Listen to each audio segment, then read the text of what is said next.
În fiecare zi suntem înconjurați de informații, le regăsim în toate formele și mărimile, în interiorul organizației sau parte dintr-un mediu extins.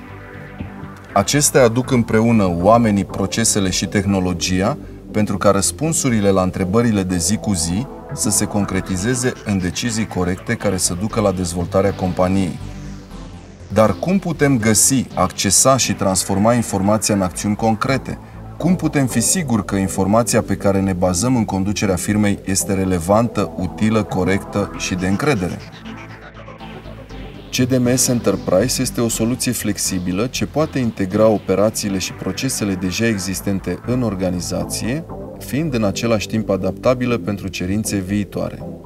Pornind de la necesitățile specifice fiecărei companii, CDMS Enterprise permite culegerea și interpretarea informațiilor în scopul obținerii deciziilor optime necesare eficientizării activității și maximizării profiturilor.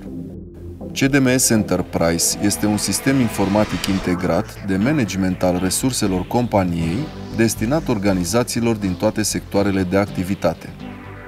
Fie că vorbim de firmele de distribuție sau logistică, unde termeni ca Warehouse Management System sau Order Management System sunt indiscutabil necesari, așa cum pentru producție răspunsuri la întrebări de genul care este costul de producție sau ce să dau în producție astăzi, reprezintă cheia către succes.